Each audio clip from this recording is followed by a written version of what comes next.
السلام علیکم ورحمۃ اللہ وبرکاتہ۔ محترم مکرم سامعین کرام، الحمدللہ قومی کونسل برائے فروغ اردو زبان کے تحت چلنے والے ایک سالہ عربی سرٹیفکیٹ کورس کے سبق نمبر 26 کو ہم نے مکمل کیا ہے، اور آج ہم اسی کتاب کے سبق نمبر 27 کو پڑھیں گے، جس کا عنوان ہے الدرس السابع والعشرون جمع مذکر سالم۔ جمع مذکر سالم۔ اب جمع مذکر سالم کا مطلب کیا ہوتا ہے؟ سالم کا مطلب سلامت۔ عربی میں شارٹ میں سالم جمع کو سمجھنا ہے تو اس میں واو نون آتا ہے۔ ایسی جمع جس میں واو نون آئے اس کو جمع مذکر سالم کہتے ہیں، واو نون یا یا نون آتا ہے۔ اب سوال یہ ہے کہ واو نون کب آئے گا اور یا نون کب آئے گا؟ اگر آپ کچھ لوگوں کو فاعل بنانا چاہتے ہیں، اگر آپ جمع کو فاعل بنانا چاہتے ہیں تو واو نون دیا جاتا ہے، جس کو انگلش میں ہم سبجیکٹ کہیں گے، اور اگر آپ کسی جمع کو مفعول بنانا چاہتے ہیں، جس کو انگلش میں آبجیکٹ کہتے ہیں، آبجیکٹ بنانا چاہتے ہیں تو یا نون دیا جاتا ہے۔ اب میں آپ کو مثال کے ذریعے بتاتا ہوں۔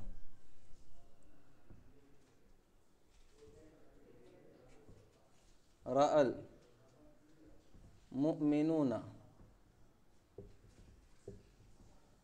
رأى المؤمنون،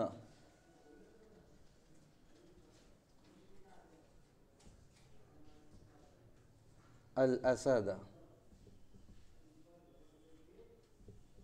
رأى کہ میں نے دیکھا، اور کس نے دیکھا؟ مومنوں نے دیکھا، مومنوں نے۔ اب یہ مومن دیکھنے والے کس سے بن رہے ہیں؟ یہ علامت یہ واو نون سے وہ فاعل بن رہے ہیں، واو نون سے کیا بن رہے ہیں؟ فاعل۔ دیکھا مومنوں نے شیر کو، دیکھا مومنوں نے شیر کو۔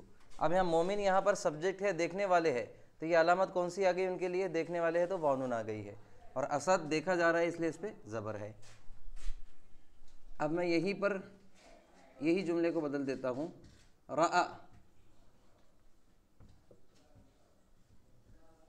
رأى الاسد، رأى الاسد۔ رأى کہ میں نے دیکھا، شیر نے۔ المؤمنین، المؤمنین۔ رأى کہ میں نے دیکھا، الاسد شیر نے کس کو دیکھا؟ مومنوں کو۔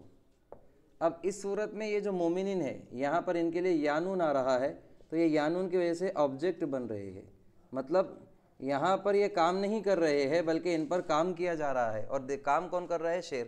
شیر دیکھ رہا ہے اور یہ دیکھے جا رہے ہیں، تو مطلب جب یہ دیکھے جا رہے ہیں تو یہ آبجیکٹ بنے، جس کو اردو میں مفعول کہیں گے، اور یہاں پر مومنین دیکھ رہے تھے تو وہ فاعل بنے، اور فاعل کے لیے یہاں پر واو نون دیا گیا۔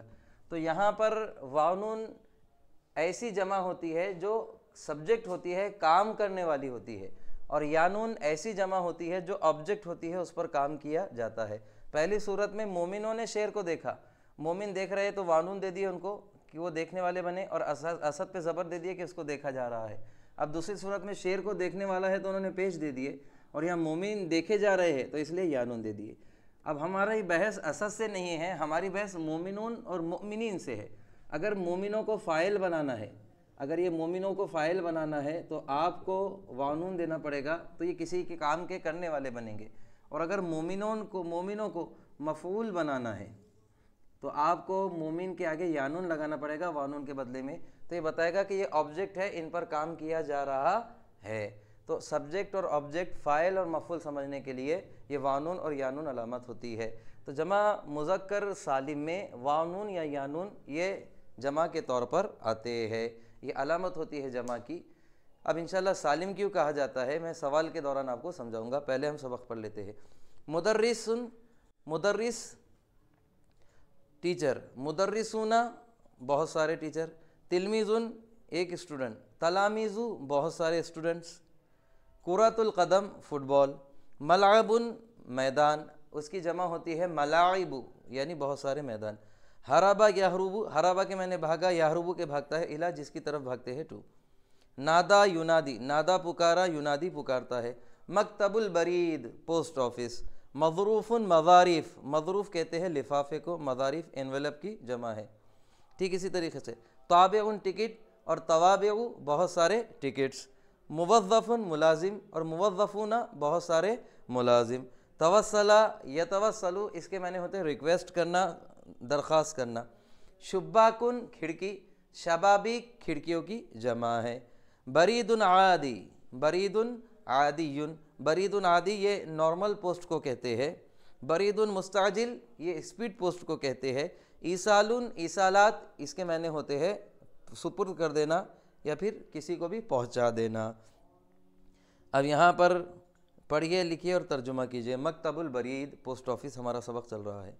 اب آپ دیکھیے، وصل المدرسون الی المدرسۃ فی الساعۃ الثامنۃ، وصلہ کے معنی پہنچے، المدرسون اب یہاں پر مدرسین سبجیکٹ ہے کیونکہ ان کے پیچھے کیا آ رہا ہے، وانون کی وجہ سے، وصلہ پہنچے، اور کون پہنچے؟ المدرسون، تو یہ سبجیکٹ مدرسین سبجیکٹ کون سی علامت کی وجہ سے بن رہے ہیں؟ وانون کی وجہ سے۔ یہ فاعل وانون کی وجہ سے بن رہے ہیں کہ مدرسین پہنچے الی المدرسۃ اسکول کی طرف فی الساعۃ الثامنہ 8 بجے، وَكَانَ التَّلَامِيذُ آنذاک يَلْعَبُوا كُرَةَ الْقَدَمِ فِي الْمَلْعَبِ، وَكَانَ التَّلَامِيذُ اور بچے تھے، آنذاک اس وقت، يَلْعَبُونَ کھیل رہے، اور بچے اس وقت کیا کر رہے تھے؟ کھیل رہے تھے، اور کس کو؟ تو آبجیکٹ کے لیے یہاں زبر دیے، كُرَةَ الْقَدَمِ، بچے اس وقت فٹ بال کھیل رہے تھے، فی الْمَلْعَبِ میدان میں۔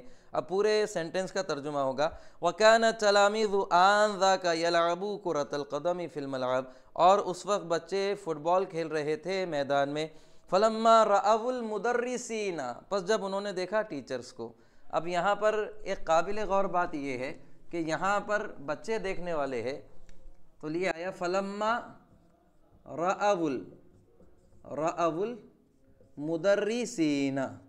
اب دیکھیں یہاں پر مدرسون تھا جب یہ سبجیکٹ تھے، یہ فاعل تھے، اب یہاں پر یہ فاعل نہیں ہے مدرس، بلکہ مدرس کو دیکھا جا رہا ہے، مدرسین کو دیکھا جا رہا ہے، تو یہاں پر وانون نہیں دیے، اگر وانون دیں گے تو مدرس بھی دیکھنے والے ہوں گے، اور یانون اگر دے دیجئے، اگر یانون اگر ہم دیں گے تو پھر یہ آبجیکٹ بن جائیں گے، یعنی آبجیکٹ کے معنی مفعول، مطلب یہ کام کرنے والے نہیں بنے ہوں گے بلکہ ان پر کام کیا جائے گا، تو کام کرنے والے پھر یہ ہو گئے۔ ایک ہی سینٹنس میں 2 سبجیکٹ نہیں ہو سکتے اور 2 آبجیکٹ نہیں ہو سکتے، ایک ہی جملے میں 2 فاعل اور 2 مفعول نہیں ہوں گے۔ اگر ہم کو پتہ چل جائے ایک مفعول ہے تو دوسرا آٹومیٹکلی فاعل ہو جائے گا، اگر پتہ چل جائے کہ ایک آبجیکٹ ہے تو دوسرا آٹومیٹکلی سبجیکٹ ہو جائے گا۔ تو اسی طریقے سے فَلَمَّا رَأَوُا پس جب انہوں نے دیکھا، المدرسین، اب یہاں مدرسین دیکھ نہیں رہے بلکہ مدرسین کو دیکھا جا رہا ہے، اسی لیے مدرسین کو دیکھا جا رہا ہے، اس لیے یانون علامت دے کے ان کو مفعول بنا دیے۔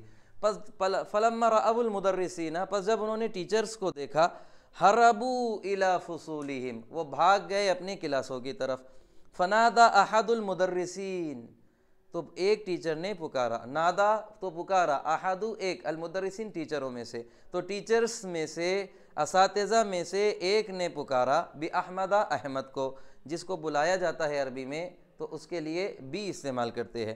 فَنَادَى الْمُدَرِّسِينَ فَنَادَى أَحَدُ الْمُدَرِّسِينَ بِأَحْمَدَ تو ایک ٹیچر نے احمد کو بلایا، وَطَلَبَ مِنْهُ أَن يَذْهَبَ إِلَى مَكْتَبِ الْبَرِيدِ اور اسے آرڈر دیا۔ دیکھیے طلب یطلبو کے میں نے طلب کرنا ہے، ریکویسٹ کرنا ہے، لیکن اگر طلب بڑے کے اعتبار سے آ جائے تو یہ ریکویسٹ نہیں بلکہ حکم کے معنی میں جائے گا، اور طلب چھوٹے کے اعتبار سے آئے تو پھر یہ ریکویسٹ التجا ریکویسٹ کے معنی میں جائے گا۔ وَطَلَبَ مِنْهُ اور اس سے کہا، اسے حکم دیا، أَن يَذْهَبَ إِلَى مَكْتَبِ الْبَرِيدِ کہ وہ جائے پوسٹ آفس کی طرف، وَيَشْتَرِيَ لَهُ مَظَارِيفَ وَطَوَابِيعَ الْبَرِيدِ اور اس کے لیے خریدے مظاریف لفافے، وطوابیع البرید اور پوسٹ ٹکٹ کو، وَيُرْسِلَ الْخِطَابَ بِالْبَرِيدِ الْمُسَجَّلِ اور وہ خط کو بھیج دے، وہ خط کو سینڈ کر دے، بالبرید المسجل رجسٹر پوسٹ سے، ایک ہوتی ہے رجسٹر پوسٹ تو مسجل کہتے ہیں رجسٹر کو، رجسٹر پوسٹ کے ذریعے وہ خط کو ارسال کر دے، بھیج دے۔ فَلَمَّا وَصَلَ أَحْمَدُ إِلَى مَكْتَبِ الْبَرِيدِ پس جب پہنچا احمد پوسٹ آفس کی طرف، وجد الموظفین اب یعنی محمد پا رہا ہے، احمد پا رہا ہے، فلما وصل احمد الى مکتب البرید پس جب پہنچا احمد پوسٹ آفس کی طرف، وجد الموظفین وجد الموظفین دیکھیں یہاں پر بھی احمد پا رہا ہے، احمد نے پایا، اور کن کو پایا؟ موظفین، تو یہاں پر پانے والا احمد ہے اور موظفین پائے جا رہے ہیں، تو موظفین مفعول ہے اس لیے یا نون دے دیا گیا۔ وجد الموظفین، اس نے پایا تمام ملازموں کو، اور کس طریقے سے پایا؟ مشغولین باعمالہم، کہ وہ اپنے کاموں میں مشغول ہیں۔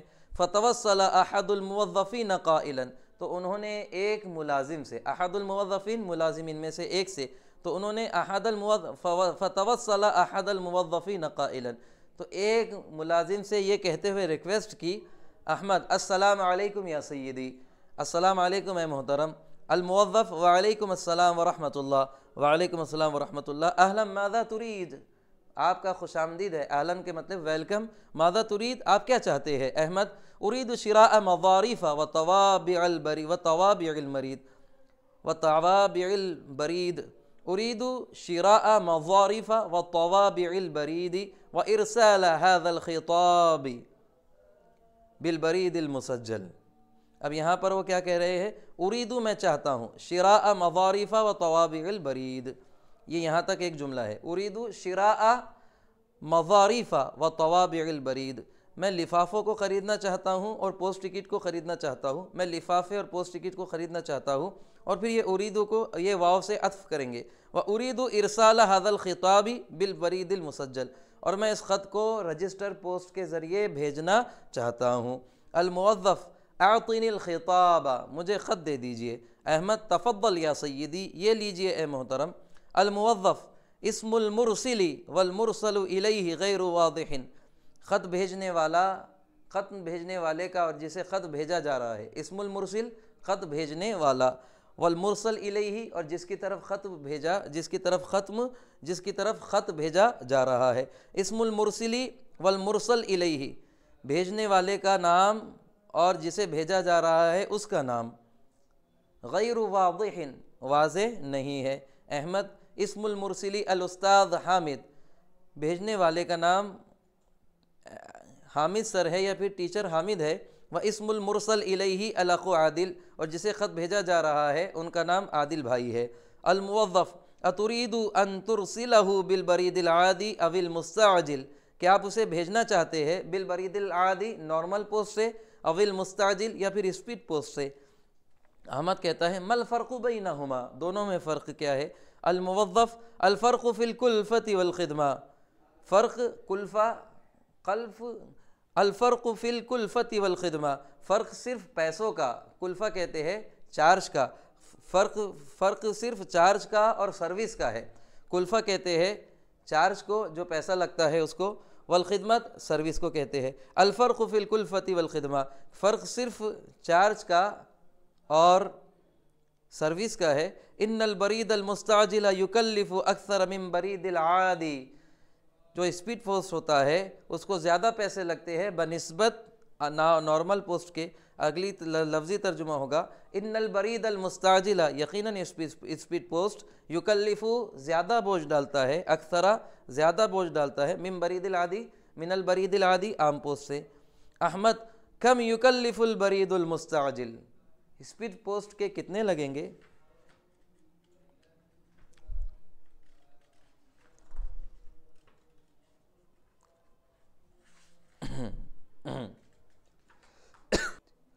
الموظف البرید المستعجل یکلف 20 روبیۃ، اسپیڈ پوسٹ کے 20 روپے لگیں گے، والعادی 10 روبیات فقط، اور عام پوسٹ کے، نارمل پوسٹ کے 10 روپے لگیں گے۔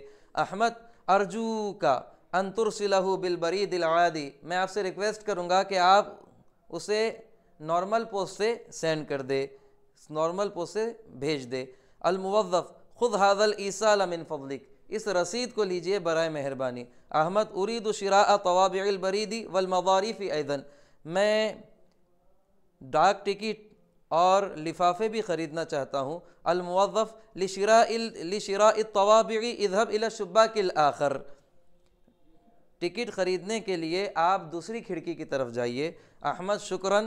الموظف لا شکر علی الواجب، شکریہ کی ضرورت نہیں ہے، مطلب ہم اس کے چارج آپ سے لیں گے۔ یہاں پر عزیزان گرامی ہمارا 27واں سبق ختم ہوا ہے۔ آپ سے گزارش ہے کہ اس کے ایک ایک لفظ کو دیکھیں اور سمجھنے کی کوشش کریں۔ اللہ تعالیٰ سے دعا ہے کہ ہمیں عربی زبان سیکھ کر قرآن و حدیث سمجھنے اور اس پر عمل کرنے کی اور دوسروں تک یہ پیغام پہنچانے کی توفیق عطا فرمائے۔ پھر انشاءاللہ نئی ویڈیوز کے ساتھ ہماری پھر ملاقات ہوگی، تب تک کے لیے اللہ حافظ، السلام علیکم ورحمۃ اللہ وبرکاتہ۔